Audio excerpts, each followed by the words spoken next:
Hello, Shana Puthenkot here. Logical റീസണിങ്ങിൻ്റെ first സെഷനാണിത്. അപ്പം നമ്മൾ എന്താണ് ലോജിക്കൽ റീസണിങ് എന്ന് ചോദിച്ചിട്ടുണ്ടെങ്കിൽ നമ്മളൊരു സെൻറ്റൻസ് പറഞ്ഞിട്ട് അതിനകത്തുനിന്നൊരു ലോജിക്ക് കണ്ടുപിടിച്ചിട്ട് അതിനൊരു കാരണത്തിലേക്ക് എത്തുന്നതാണ്. ഇപ്പം നമ്മൾ പറയാണ് ഇന്നതിനകത്ത് ഇങ്ങനെയുണ്ട്, അതുകൊണ്ട് ഇതിങ്ങനെയാണ് എന്നൊക്കെ നമ്മൾ ലോജിക്കലി ഒരു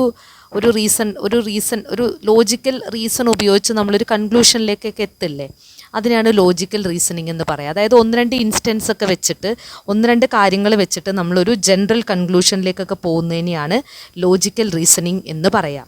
ഓക്കെ, അപ്പോൾ ലോജിക്കൽ റീസണിങ് രണ്ട് ടൈപ്പാണ്. നമുക്ക് UGC നെറ്റിൻ്റെ ഒരു പെർസ്പെക്റ്റീവിൽ നമുക്ക് രണ്ട് ടൈപ്പ് ഓഫ് ലോജിക്കൽ റീസണിങ് ആണ് മെയിനായിട്ട് പഠിക്കേണ്ടത്. ഒന്ന് വെസ്റ്റേൺ ലോജിക്കും രണ്ടാമത്തത് ഇന്ത്യൻ ലോജിക്കുമാണ്. അപ്പോൾ ഇത് ഇന്ത്യൻ ലോജിക്ക് നമ്മുടെ ടോപ്പിക്കിൽ അല്ലെങ്കിൽ സിലബസിൽ ആഡ് ചെയ്തിട്ട് കുറച്ച് നാളുകളെ ആയിട്ടുള്ളൂ. പക്ഷേ കാലാകാലങ്ങളായിട്ട് നമുക്ക് സിലബസിൽ ഉണ്ടായിരുന്നതാണ് വെസ്റ്റേൺ ലോജിക്ക്. വെസ്റ്റേൺ ലോജിക്ക് എന്ന് കേൾക്കുമ്പോൾ തന്നെ അതെന്താണ്, വെസ്റ്റേൺ കൺട്രിയിൽ ഉണ്ടായിരുന്ന അല്ലേ, അതായത് അരിസ്റ്റോട്ടൽ എന്ന് പറയുന്ന ചിന്തകൻ, നമ്മുടെ പ്ലേറ്റോയുടെയൊക്കെ സ്റ്റുഡൻ്റ് ആയിരുന്ന അരിസ്റ്റോട്ടൽ ഇൻട്രൊഡ്യൂസ് ചെയ്തിട്ടുള്ള ലോജിക്കൽ റീസണിങ് ആണ് വെസ്റ്റേൺ സിലോജിസം അഥവാ അരിസ്റ്റോട്ടേലിയൻ സിലോജിസം എന്ന് പറയുന്നത്. ഇതിനെ കാറ്റഗോറിക്കൽ സിലോജിസം എന്നും വിളിക്കാറുണ്ട്. അപ്പോൾ മൂന്ന് പേരിലാണ് വെസ്റ്റേൺ ലോജിക് അറിയപ്പെടുന്നത്: അരിസ്റ്റോട്ടേലിയൻ സിലോജിസം, കാറ്റഗോറിക്കൽ സിലോജിസം. ആ മൂന്ന് പേരും ഒന്ന് ഓർത്തിരിക്കുക. ഓക്കെ, ഇനി രണ്ടാമത്തെ ടൈപ്പ് ഓഫ് ലോജിക് എന്താണ്, ഇന്ത്യൻ ലോജിക്കാണ്. അതിനെ ന്യായ സിലോജിസം എന്നും വിളിക്കാറുണ്ട്. അപ്പോൾ ഈ രണ്ട് തരം ലോജിക്കൽ റീസണിങ് ആണ് നമുക്ക് സിലബസിനകത്ത് മെയിനായിട്ട് പഠിക്കാനുള്ളത്. ഓക്കെ, അപ്പോൾ നമ്മൾ ആദ്യം വെസ്റ്റേൺ ലോജിക് അഥവാ അരിസ്റ്റോട്ടേലിയൻ സിലോജിസം പഠിക്കും. അത് കഴിഞ്ഞിട്ടായിരിക്കും ഇന്ത്യൻ ലോജിക്കിലേക്ക് പോകുന്നത്. ഓക്കെ, അപ്പോൾ ഇനി എന്താണ് അരിസ്റ്റോട്ടേലിയൻ സിലോജിസം അല്ലെങ്കിൽ വെസ്റ്റേൺ സിലോജിസം എന്ന് നോക്കാം. അത് എപ്പോഴും ഡിഡക്റ്റീവ് ആയിരിക്കും. എന്താണ് ഡിഡക്റ്റീവ്? ഡിഡക്റ്റീവ് എന്ന് പറയുന്നത് ജനറലിൽ നിന്ന് പെർട്ടിക്കുലറിലേക്ക് പോകുന്നതാണ്. അപ്പോൾ ആദ്യം ഒരു ജനറൽ സ്റ്റേറ്റ്മെൻറ്റ് പറഞ്ഞിട്ട് ദെർഫോർ എന്ന് പറഞ്ഞിട്ട് എന്താണ്, എല്ലാ മെന്നും മോർട്ടലാണ്, therefore Socrates is a man, therefore Socrates is mortal, ഇങ്ങനെ വരുന്നതാണ് ഡിഡക്റ്റീവ്. അപ്പോൾ അരിസ്റ്റോട്ടേലിയൻ സിലോജിസം അല്ലെങ്കിൽ വെസ്റ്റേൺ സിലോജിസം എപ്പോഴും എന്തായിരിക്കും, ഡിഡക്റ്റീവ് ആയിരിക്കും. ആദ്യം ഒരു ജനറൽ തന്നിട്ട് അതിനകത്തുനിന്നൊരു പെർട്ടിക്കുലറിലേക്ക് നമ്മൾ പോകുന്നതായിരിക്കും. അതുപോലെ തന്നെ അത് ഫോമൽ ആയിരിക്കും. ഫോമൽ എന്ന് പറയാൻ കാരണം എന്താണ്, സ്ട്രക്ചേർഡ് ആയിരിക്കും അല്ലെങ്കിൽ റൂൾ ബേസ്ഡ് ആയിട്ട് നമ്മളൊരു കൺക്ലൂഷനിലേക്ക് എത്തുന്നതിനെയാണ് ഫോമൽ എന്ന് പറയുക. അപ്പോൾ പ്രത്യേകം നോട്ട് ചെയ്യേണ്ട രണ്ട് വേർഡുകൾ, ഇത് സ്റ്റേറ്റ്മെൻ്റ് ആയിട്ടൊക്കെ ചോദിച്ചിട്ടുണ്ട്. അപ്പോൾ വെസ്റ്റേൺ ലോജിക്ക് എങ്ങനെയാണ്, ഫോമലാണ്, അതുപോലെ തന്നെ ഡിഡക്റ്റീവാണ്. അപ്പോൾ വെസ്റ്റേൺ സിലോജിസം ഡിഡക്റ്റീവുമാണ് ഫോമലുമാണ്. ഫോമൽ എന്ന് പറയുമ്പോൾ റൂൾ ബേസ്ഡ് ആണ് എന്നുള്ള കാര്യം ഓർത്തിരിക്കുക. ഇനി ലോജിക്കൽ റീസണിങ്ങിൽ നമ്മൾ ഉപയോഗിക്കുന്ന സ്റ്റേറ്റ്മെൻറ്റുകൾ, ഇപ്പോൾ ഞാൻ നേരത്തെ പറഞ്ഞില്ലേ, ഓൾ മെൻ ആർ മോർട്ടൽ, അതൊരു സ്റ്റേറ്റ്മെൻ്റ് ആണ്. സോക്രട്ടീസ് ഈസ് എ മാൻ, അതൊരു സ്റ്റേറ്റ്മെൻ്റ് ആണ്. Therefore Socrates is mortal.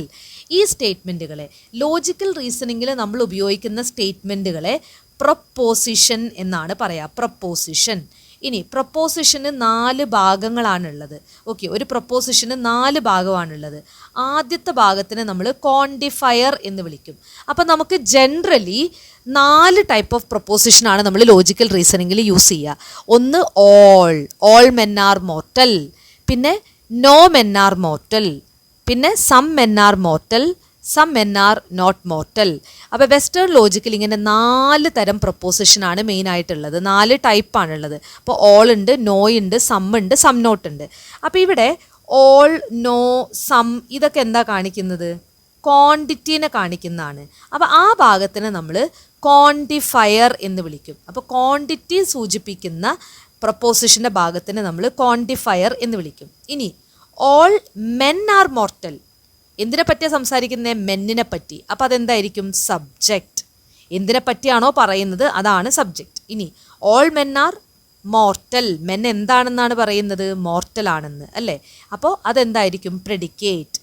അപ്പോൾ മോർട്ടൽ എന്നുള്ളത് എന്താണ്, പ്രെഡിക്കേറ്റ്. ഇനി കോപ്പുല എന്താണ്, മെന്നിനെ മോർട്ടലിനെ കണക്ട് ചെയ്യുന്ന വേർഡ് ഉണ്ടല്ലോ, ആർ, അതെന്താണ്, കോപ്പുല. ഓക്കെ, സോ ഇത്രയാണ് ഒരു പ്രൊപ്പോസിഷൻ്റെ 4 ഭാഗങ്ങൾ: quantifier, subject, predicate and copula. ഇനി അതിനൊരു എക്സാമ്പിൾ കൊടുത്തിട്ടുണ്ട്. All doors are windows. All എന്താണ്, ക്വാണ്ടിഫയർ, ഡോഴ്സ് എന്താണ്, സബ്ജക്റ്റ്, ആർ എന്താണ്, കോപ്പുല, വിൻഡോസ് എന്താണ്, predicate. Okay, in logical reasoning there will be 2 premises and 1 conclusion. അതായത് ഇപ്പം നേരത്തെ ഞാൻ പറഞ്ഞില്ലേ, all men are mortal, Socrates is a man, therefore Socrates is mortal. അപ്പോൾ ഇവിടെ all men are mortal, Socrates is a മാൻ, ഇതിന് 3 propositions ആണ്. ഇതിൽ ആദ്യത്തെ 2 പ്രൊപ്പോസിഷൻസിനെ നമ്മൾ പ്രിമൈസ് എന്ന് വിളിക്കും. മൂന്നാമത്തതോ കൺക്ലൂഷൻ. therefore എന്ന് പറഞ്ഞിട്ട് എന്താണ്, നമ്മൾ കൺക്ലൂഡ് ചെയ്യാണ്. അപ്പോൾ അതെന്താണ്, കൺക്ലൂഷൻ ആണ്. അപ്പോൾ ഒരു ലോജിക്കൽ റീസണിങ്ങിൽ 2 പ്രിമൈസും ഉണ്ടാവും, ഒരു കൺക്ലൂഷൻ ഉണ്ടാവും. ഇത് 3 എന്ത് തന്നെയാണ്, പ്രൊപ്പോസിഷൻസ് ആണ്. ഓക്കെ, അപ്പോൾ ഒരു എക്സാമ്പിൾ അവിടെ കൊടുത്തിട്ടുണ്ട്. All humans are mortal, all Greeks are humans, these are premises. ഇനി all Greeks are therefore all Greeks are mortal എന്ന് പറയുന്ന എന്താണ്, കൺക്ലൂഷൻ. ഓക്കെ, ഇനി ഇവിടെ major term, minor term, middle term എന്ന് പറയുന്ന ഒരു കോൺസെപ്റ്റ് ഉണ്ട്. മേജർ ടേം എന്ന് പറയുന്നത് കൺക്ലൂഷൻ്റെ പ്രെഡിക്കേറ്റ് ആണ്. ഏതാണ് ഇവിടെ conclusion? All Greeks are mortal. കൺക്ലൂഷൻ്റെ പ്രെഡിക്കേറ്റ് എന്താണ്, മോർട്ടൽ. സോ മോർട്ടൽ ആയിരിക്കും മേജർ ടേം. മൈനർ ടേം എന്ന് പറയുന്നത് കൺക്ലൂഷൻ്റെ സബ്ജക്റ്റ് ആണ്. ഇവിടെ കൺക്ലൂഷൻ എന്താണ്, ഓൾ ഗ്രീക്സ് ആർ മോർട്ടൽ എന്നുള്ളതാണ് കൺക്ലൂഷൻ. അതിൻ്റെ സബ്ജക്റ്റ് എന്താണ്, ഗ്രീക്സ്. അതാണ് മൈനർ ടേം. ഇനി മിഡിൽ ടേം എന്ന് പറയുന്നത് 2 പ്രിമൈസിലും കോമൺ ആയിട്ട് കാണുന്നതാണ്. അപ്പോൾ 2 പ്രിമൈസിലും നമുക്ക് കോമൺ ആയിട്ട് എന്താ കാണാൻ പറ്റുന്നത്, ഹ്യൂമൻസ്. അപ്പോൾ അതായിരിക്കും മിഡിൽ ടേം. ഇനി പ്രത്യേകം മനസ്സിലാക്കേണ്ടത്, ഈ മിഡിൽ ടേം ഒരു പ്രിമൈസിൽ സബ്ജക്റ്റ് ആണെങ്കിൽ രണ്ടാമത്തെ പ്രിമൈസിൽ പ്രെഡിക്കേറ്റ് ആയിരിക്കണം. എന്നാലാണ് പ്രോപ്പറായിട്ട് ഡിസ്ട്രിബ്യൂട്ടഡ് ആയെന്ന് പറയാൻ പറ്റുള്ളൂ. അതായത് all mortal are humans, all Greeks are humans എന്ന് പറഞ്ഞു കഴിഞ്ഞാൽ അതിൽ നിന്ന് എനിക്ക് ഓൾ ഗ്രീക്സ് ആർ മോർട്ടൽ എന്ന് കൺക്ലൂഡ് ചെയ്യാൻ പറ്റില്ല. കാരണം എന്താണ്, എൻ്റെ മിഡിൽ ടേം എപ്പോഴും പ്രോപ്പർലി ഡിസ്ട്രിബ്യൂട്ടഡ് ആയിരിക്കണം. പ്രോപ്പർലി ഡിസ്ട്രിബ്യൂട്ടഡ് എന്ന് പറയുമ്പോൾ ആദ്യത്തെ പ്രിമൈസിൽ അത് സബ്ജക്റ്റ് ആണെങ്കിൽ രണ്ടാമത്തെ പ്രിമൈസിൽ അത് എന്തായിരിക്കണം, പ്രെഡിക്കേറ്റ് ആയിരിക്കണം. അപ്പോൾ കണ്ടില്ലേ, ഇവിടെ ആദ്യത്തെ പ്രിമൈസിൽ ഹ്യൂമൻസ് എവിടെയാണ്, സബ്ജക്റ്റ് ആണ്. രണ്ടാമത്തെ പ്രിമൈസിലോ ഹ്യൂമൻസ് പ്രെഡിക്കേറ്റ് ആണ്. അങ്ങനെ ആയിരിക്കണം ഡിസ്ട്രിബ്യൂട്ട് ചെയ്യേണ്ടത്. ഇനി അല്ലെങ്കിൽ all mortals are humans, all humans R Greeks, അങ്ങനെ വരണം. ഓക്കെ, അപ്പോൾ അതാണ് പ്രോപ്പർലി ഡിസ്ട്രിബ്യൂട്ടഡ് എന്ന് പറയുന്നത്.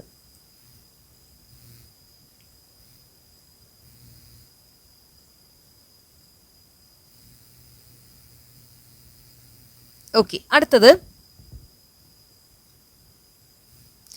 നമ്മുടെ സ്ക്വയർ ഓഫ് ഒപ്പോസിഷൻ്റെ ഒരു ഡയഗ്രമാണ്. ആ ഡയഗ്രാം കഴിഞ്ഞിട്ട് ഈ കാര്യം ഡിസ്കസ് ചെയ്യാം. ഓക്കെ, നമ്മുടെ ലോജിക്കൽ റീസണിങ്ങിലെ സ്ക്വയർ ഓഫ് ഒപ്പോസിഷൻ ആണ് നോക്കാൻ പോകുന്നത്.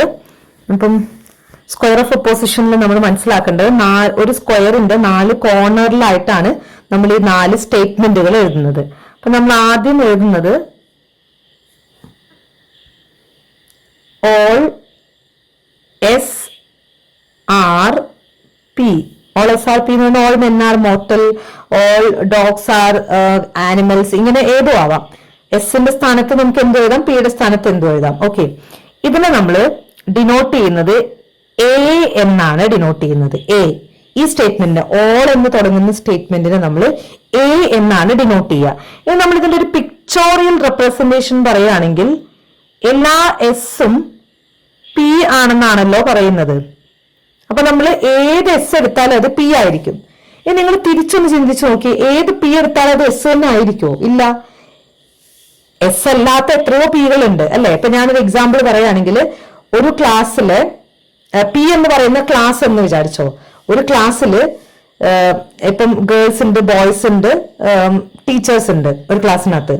അപ്പൊ ഞാൻ പറയാണ്, ടീച്ചറിനെ എടുത്താലും അതുപോലെ ഗേൾസിനെ എടുത്താലും ബോയ്സിനെ എടുത്താലും ഇതെല്ലാം എന്തായിരിക്കും, ക്ലാസ് ആയിരിക്കും. അതായത് എല്ലാ എസും പി ആണ്. അപ്പൊ പി എന്ന് പറയുന്ന ക്ലാസ് ആണ്. പി എന്ന് പറയുന്ന വലിയ സിസ്റ്റത്തിനകത്തുനിന്നാണ് ഞാൻ എന്തെടുക്കുന്നത്, സ്റ്റുഡന്റ് അഥവാ ഗേൾസ്, ബോയ്സ്, ടീച്ചർ എന്ന് എടുക്കുന്നത്. പക്ഷേ ഞാൻ നേരെ തിരിച്ചെനിക്ക് പറയാൻ പറ്റുമോ, എല്ലാ ക്ലാസ്സും ഗേൾസ് മാത്രമായിരിക്കുമോ? ഇല്ല, ഗേൾസ് മാത്രമല്ല, ബോയ്സ് ഉണ്ട്, ടീച്ചേഴ്സ് ഉണ്ട്. അപ്പൊ തിരിച്ചു നമുക്ക് പറയാൻ പറ്റില്ല. അതേസമയം ഏത് ഗേൾസ് എടുത്താലും അത് ക്ലാസ്സിനകത്തുനിന്ന് എടുത്താണ്, ഏത് ബോയ്സ് എടുത്താലും അത് ക്ലാസ്സിനകത്തുനിന്ന് എടുത്താണ്, ഏത് ടീച്ചറിനെ എടുത്താലും അത് ക്ലാസ്സിനകത്തുനിന്ന് എടുത്താണ്. പക്ഷെ ഏത് ക്ലാസ് എടുത്താലും അത് ബോയ് മാത്രമോ അല്ലെങ്കിൽ ഏത് ക്ലാസ് എടുത്താലും അത് ഗേൾ മാത്രമോ അങ്ങനെ വരില്ല. ഓക്കെ, അതിന്റെ അർത്ഥം എല്ലാ എസും പി ആണെന്ന് പറയുമ്പോൾ നമ്മുടെ ഡിസ്ട്രിബ്യൂഷൻ എസിന് മാത്രമാണ്. ഡിസ്ട്രിബ്യൂഷൻ എന്ന് പറയുന്നത് ഈ ഓൾ എന്ന് പറയുന്ന വേർഡ് എന്തിനു മാത്രമാണ്, എസിന് മാത്രമാണ് ബാധകമായിട്ടുള്ളത്. ഓക്കെ, ഓൾ എന്ന് പറയുന്നത് എസിന് മാത്രമാണ് ബാധകമായിട്ടുള്ളത്. നോക്കിയേ, ഇപ്പൊ ഇവിടെ എല്ലാ എസും പി ആണെന്ന് പറയുന്നു. ഇനി ഈ ഡിസ്ട്രിബ്യൂഷന്റെ ഒരു കേസ് പറയുമ്പോൾ നിങ്ങൾ ഒരു കാര്യം കൂടെ മനസ്സിലാക്കണം. എസ് എന്ന് പറയുന്ന ഈ ഒരു സർക്കിളിനെ എനിക്ക് ഫുൾ ആയിട്ട് പുറത്തേക്ക് എടുക്കാം. അപ്പൊ പി എന്ന് പറയുന്ന സർക്കിളിനകത്തൊരു ഹോള് വീണു. അപ്പൊ അതുകൊണ്ട് ഏത് സർക്കിളിനെയാണോ നമുക്ക് ഫുൾ എടുക്കാൻ പറ്റുന്നത് അതിനാണ് ഡിസ്ട്രിബ്യൂഷൻ ഫുൾ ഉള്ളതെന്ന് പറയാം. അപ്പൊ ഇവിടെ എസിന് മാത്രമാണ് ഡിസ്ട്രിബ്യൂഷൻ ഉള്ളത്. ഒരെണ്ണത്തിന് മാത്രമേ ഡിസ്ട്രിബ്യൂഷൻ ഉള്ളൂ എങ്കിൽ നമുക്ക് തിരിച്ചു പറയാൻ പറ്റില്ല. തിരിച്ചു പറയാൻ പറ്റില്ല എന്ന് പറയുമ്പോൾ ഓൾ എസ് ആർ പി എന്ന് പറയാം. അത് എന്തിന് ഈക്വൽ അല്ല? ഓൾ പി ആർ എസിന് ഈക്വൽ അല്ല. അത് നമുക്ക് തിരിച്ചു പറയാൻ പറ്റില്ല എന്നുള്ള കാര്യം ഓർക്കാം. ഇനി നോ എസ് ആർ പി, ഇതിനെ നമുക്ക് ഇ എന്ന് ഡിനോട്ട് ചെയ്യാം. എങ്ങനെയാണ് no S are P denote ചെയ്യുന്നത്? എസ് പി, ഒരു എസും പി അല്ല, രണ്ടും സെപ്പറേറ്റ് സർക്കിൾ ആയിട്ട് എഴുതും. നോക്കി വരയ്ക്കും. ഇതിന് രണ്ടിനെ നമുക്ക് ഫുൾ ആയിട്ട് പുറത്തെടുത്തൂടെ അല്ലേ? രണ്ട് ഫുൾ ആയിട്ട് കിട്ടും. അപ്പൊ രണ്ടിനും ഡിസ്ട്രിബ്യൂഷൻ ഉണ്ട്. അതായത് നോ എന്ന് പറയുന്നത് എസിനും ഉണ്ട് ഡിസ്ട്രിബ്യൂഷൻ, പിക്കും ഉണ്ട് ഡിസ്ട്രിബ്യൂഷൻ. രണ്ട് സർക്കിളിന് നമുക്ക് കംപ്ലീറ്റ് ആയിട്ട് കിട്ടും. അപ്പൊ നമുക്ക് ഇവിടെ തിരിച്ചും പറയാം. നോ എസ് ഇസ് പി എന്ന് പറയുന്നത്, നോ എസ് ആർ പി എന്ന് പറയുന്നത് എന്തിന് ഇക്വലന്റ് ആണ്? No P are S. ഒരു എസും പി അല്ല എന്ന് പറയുമ്പോൾ അതിന്റെ അർത്ഥം എന്താണ്? ഒരു പിയും എസും അല്ല. ഓക്കെ, ഇനി അടുത്ത സ്റ്റേറ്റ്മെന്റ് ആണ് സം എസ് ആർ പി. ചില എസ്സുകള് പി ആണ്, അതായത് ചില എസ്സുകള് പി ആണ്. ഈ ഒരു ഏരിയ ആണ്, ഷെയ്ഡ് ചെയ്ത ഏരിയ ആണ് വരിക. അപ്പൊ നോക്കി, രണ്ട് സർക്കിൾ നമുക്ക് മുഴുവനായിട്ട് കിട്ടുമോ? രണ്ട് സർക്കിൾ മുഴുവനായിട്ട് കിട്ടില്ല. അതിന്റെ അർത്ഥം രണ്ടിനും ഡിസ്ട്രിബ്യൂഷൻ ഇല്ല. രണ്ടിനും ഡിസ്ട്രിബ്യൂഷൻ ഇല്ലെങ്കിൽ നമുക്ക് തിരിച്ചു പറയാം. ഓക്കെ, അപ്പൊ രണ്ടുപേർക്കും മുക്കാൽ സർക്കിളെ കിട്ടുള്ളൂ അല്ലെ? ഈ ഒരു ഭാഗം, ഇത്രയും ഭാഗം രണ്ടിനും കോമൺ ആണ്. അപ്പൊ രണ്ടുപേർക്കും കിട്ടുന്നത് ഇത്രയും ഏരിയ ആണ്, ഈ ഒരു ഏരിയ ആണ്. രണ്ടുപേർക്കും മുക്കാൽ ഭാഗം കിട്ടുള്ളൂ. അപ്പൊ നമുക്ക് തിരിച്ചും പറയാം. Okay, some S are P. ഇവിടെ ഒരാൾക്ക് മാത്രം ഫുൾ സർക്കിൾ കിട്ടുന്നു, ഒരാൾക്ക് ഫുൾ സർക്കിൾ കിട്ടുന്നില്ല. അപ്പൊ തിരിച്ചു പറയാൻ പറ്റില്ല. ഇവിടെ രണ്ടുപേർക്കും ഫുൾ സർക്കിൾ കിട്ടുന്നു, തിരിച്ചു പറയാം. ഇവിടെ രണ്ടുപേർക്കും ഫുൾ സർക്കിൾ കിട്ടുന്നില്ല, അപ്പോഴും നമുക്ക് തിരിച്ചും പറയാം അല്ലെ? ഇതിനെ നമ്മള് ഐ എന്നാണ് ഡിനോട്ട് ചെയ്യുക. അടുത്തത് ഒ ആണ്. Some S are not P. അത് നോക്കിയേ, ചില എസ്സുകള് പി അല്ലാത്തതാണ്. അപ്പൊ ഇത് പി ആയിട്ടുള്ളതാണ് അല്ലെ? അപ്പൊ പി അല്ലാത്തതെന്ന് പറയുമ്പോൾ പിയിലേക്ക് വരാത്ത എസ് ആണ്. നോക്കിയേ, ഈ സർക്കിൾ ഫുള്ള് കിട്ടുന്നില്ല, പക്ഷെ പി എന്ന് പറയുന്ന സർക്കിൾ മുഴുവൻ കിട്ടുന്നുണ്ട്. അപ്പൊ ഒരെണ്ണത്തിന് മാത്രം മുഴുവൻ കിട്ടുന്നുണ്ട്. അപ്പൊ ഇതിന് മാത്രം ഡിസ്ട്രിബ്യൂഷൻ ഉള്ള പിക്ക് മാത്രം. അപ്പൊ നമുക്ക് തിരിച്ചു പറയാൻ പറ്റുമോ? ഇല്ല. ഓക്കെ, അപ്പൊ തിരിച്ചു പറയാൻ പറ്റുന്നത്, അപ്പൊ some S are not P എന്ന്, some P are not S എന്ന് നമുക്ക് തിരിച്ചു പറയാൻ പറ്റില്ല എന്നുള്ള കാര്യം ഓർക്കാം. അപ്പൊ ഇത്രയും ഓർത്താൽ മതി. എന്റെ കയ്യിലും ഫുൾ ബിരിയാണി ഉണ്ട്, നിങ്ങളുടെ കയ്യിലും ഫുൾ ബിരിയാണി ഉണ്ട് അല്ലെ? ഇപ്പൊ നോ എസ് ആർ പി, എന്റെ കയ്യിലും ഫുൾ ബിരിയാണി, നിങ്ങളുടെ കയ്യിലും ഫുൾ ബിരിയാണി. നമ്മൾ രണ്ടുപേരും അങ്ങോട്ടും ഇങ്ങോട്ടും എക്സ്ചേഞ്ച് ചെയ്താൽ കുഴപ്പമുണ്ടോ? ഇല്ല. അപ്പോ തിരിച്ചു പറയാം എന്നുള്ളത് നോക്കാം. ഇനി എന്റെ കയ്യിലും ഹാഫ് ബിരിയാണി, നിങ്ങളുടെ കയ്യിലും ഹാഫ് ബിരിയാണി. നമുക്ക് രണ്ടുപേർക്ക് എക്സ്ചേഞ്ച് ചെയ്താൽ കുഴപ്പമുണ്ടോ? ഇല്ല. അപ്പോഴും നമുക്ക് തിരിച്ചു പറയാം എന്നുള്ളത് ഓർക്കാം. ഇനി എന്റെ കയ്യിൽ ഫുൾ ബിരിയാണി, നിങ്ങളുടെ കയ്യിൽ ഹാഫ് ബിരിയാണി, ഞാൻ എക്സ്ചേഞ്ച് ചെയ്യോ നിങ്ങളുമായിട്ട്? ഇല്ല. ഇനി നിങ്ങളുടെ കയ്യിൽ ഫുൾ ബിരിയാണി, എന്റെ കയ്യിൽ ഹാഫ് ബിരിയാണി, നിങ്ങൾ എക്സ്ചേഞ്ച് ചെയ്യാൻ സമ്മതിക്കോ? ഇല്ല. അങ്ങനെ ഓർത്താൽ മതി. ഓക്കെ, അപ്പോ ഇതാണ് A E I O. A എന്ന് പറയുന്ന ഓള്, നോ എന്ന് പറയുന്നത് ഇ, സം എന്ന് പറയുന്നത് ഐ, സം നോട്ട് എന്ന് പറയുന്നത് ഒ.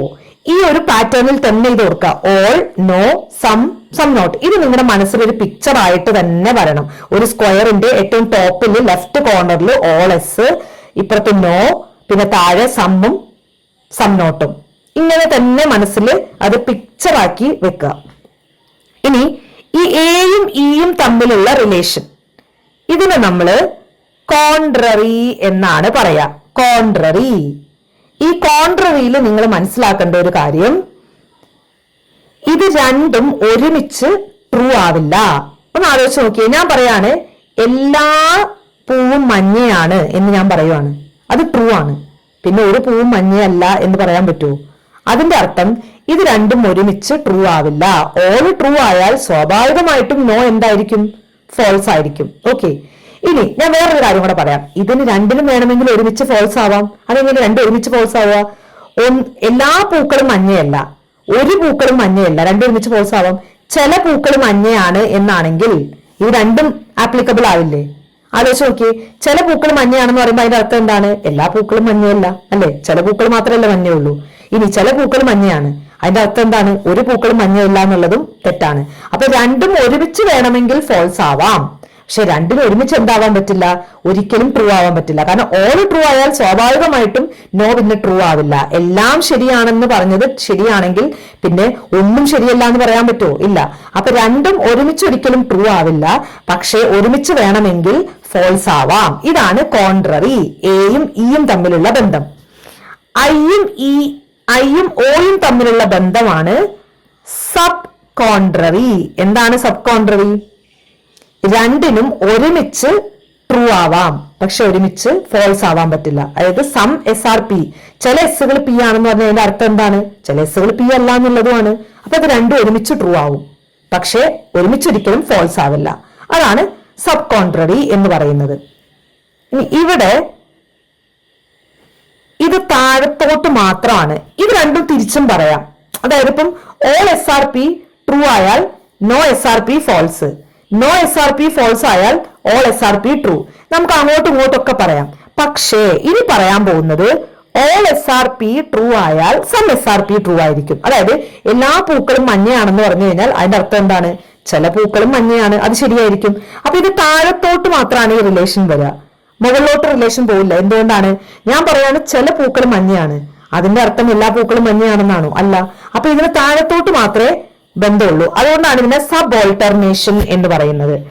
Sub alternation. ഇതും അങ്ങനെ തന്നെയാണ്. ഒരു പൂവ് മഞ്ഞയല്ല എന്ന് പറഞ്ഞു കഴിഞ്ഞാൽ അതിന്റെ അർത്ഥം എന്താണ്? ചില പൂക്കൾ മഞ്ഞയല്ല. പക്ഷെ ചില പൂക്കൾ മഞ്ഞയല്ല എന്ന് പറഞ്ഞു കഴിഞ്ഞാൽ അതിന്റെ അർത്ഥം എല്ലാ പൂക്കളും ഒരു പൂക്കളും മഞ്ഞയല്ല എന്നാണോ? അത് പറയാൻ പറ്റില്ല അല്ലെ. അപ്പൊ ഇതും താഴത്തോട്ട് മാത്രമാണ് റിലേഷൻ വരിക. ഇതും എന്ത് തന്നെയാണ്? Sub alternation. ഇനി അടുത്തൊരു റിലേഷനാണ് ഇങ്ങനെയുള്ളത്, ക്രോസ്. ഇതിന്റെ ബന്ധം എന്താന്ന് വെച്ചിട്ടുണ്ടെങ്കിൽ ഇത് ട്രൂ ആയാൽ ഇത് ഫോൾസ്. അതായത് ഓൾ ട്രൂ ആയാൽ സം നോട്ട് ഫോൾസ്. ഇനി സം നോട്ട് ട്രൂ ആയാൽ ഓൾ ഫോൾസ്. അതായത് ഇതും ഒരുമിച്ച് ട്രൂവോ ഫോൾസോ ആവില്ല. ഇത് ട്രൂ ആണെങ്കിൽ ഇത് ഫോൾസ് ആയിരിക്കും. ഇനി ഇത് ട്രൂ ആണെങ്കിൽ ഇത് ഫോൾസ്, അങ്ങനെ വരും. നോ എസ് ആർ പി, അതുപോലെ തന്നെ സം എസ് ആർ പി, അതും അങ്ങനെ തന്നെയാണ്. ഇത് ട്രൂ ആണെങ്കിൽ ഇത് ഫോൾസ്, ഇത് ഫോൾസ് ആണെങ്കിൽ ഇത് ട്രൂ. ഓക്കെ, അങ്ങനെയാണ് ആ റിലേഷൻ വരുന്നത്. അപ്പൊ ഇത്രയാണ് സ്ക്വയർ ഓഫ് ഒപ്പോസിഷനിൽ നമ്മൾ മെയിൻ ആയിട്ട് മനസ്സിലാക്കേണ്ടത്. ഓക്കെ, ഇനി കുറച്ച് കാര്യങ്ങൾ ഇതുമായിട്ട് ബന്ധപ്പെട്ട് പറയാനുള്ളത്. ഇത് ഏറ്റവും കൂടുതൽ ചോദിക്കുന്ന ഒരു ഏരിയ ആണ്. അപ്പൊ ഇതൊന്ന് ക്ലിയർ ആയിട്ട് മനസ്സിലായി കഴിഞ്ഞാൽ പിന്നെ നമ്മൾ ഇതിനകത്ത് ടെൻഷന്റെ ആവശ്യമില്ല. Okay, so all, no, some not, ഇതാണല്ലോ നമ്മള്. ഓൾ ട്രൂ ആയാൽ സം നോട്ട് എന്തായിരിക്കും? ഫോൾസ് ആയിരിക്കും അല്ലേ. വേണമെങ്കിൽ ഇതിന് രണ്ടും ഫോൾസും ആവാം എന്ന് പറഞ്ഞു, അതും ഓക്കെ ആണല്ലോ. ഇനി സമ്മും സം നോട്ടും, ഇത് ട്രൂ ആയാൽ ഇതും ട്രൂ ആയിരിക്കും. ഓക്കെ, ഇത് ഫോൾസ് ആയാൽ ഇതൊരിക്കലും ഫോൾസ് ആവില്ല, ട്രൂ ആയിരിക്കും. ഓക്കെ, അതാണ് ആ ബന്ധം മനസ്സിലാക്കേണ്ടത്. ഇനി അതുപോലെ ഇത് ട്രൂ ആയാൽ ഇതും ട്രൂ, അതുപോലെ ഇത് ട്രൂ ആയാൽ ഇതും ട്രൂ. ഇത് ഫോൾസ് ആയാലും അങ്ങനെ തന്നെയാണ്, ഇതും ഫോൾസ്. ഇത് ഫോൾസ് ആയാൽ ഇതും ഫോൾസ്, താഴത്തോട്ട് മാത്രം. ഇനി ഇങ്ങനെ വരുമ്പോഴോ ഇത് ട്രൂ ആണെങ്കിൽ ഇത് ഫോൾസ്, ഇത് ട്രൂ ആണെങ്കിൽ ഇത് ഫോൾസ്, ഇത് ഫോൾസ് ആണെങ്കിൽ ഇത് ട്രൂ, ഇത് ഫോൾസ് ആണെങ്കിൽ ഇത് ട്രൂ, ഇങ്ങനെ വരും. ഇത്രയാണ് ഇതിനകത്ത് മനസ്സിലാക്കി വെക്കേണ്ട കാര്യം എന്നുള്ളത് ഓർത്തിരിക്കാം. ഓക്കെ, അപ്പൊ ഈ ഒരു ഏരിയ ക്ലിയർ ആയിട്ട് മനസ്സിലായി കഴിഞ്ഞാൽ നമ്മുടെ വലിയൊരു മേജർ ഏരിയ ഇതിനകത്ത് തീർന്നു എന്ന് പറയാം. ഓക്കെ.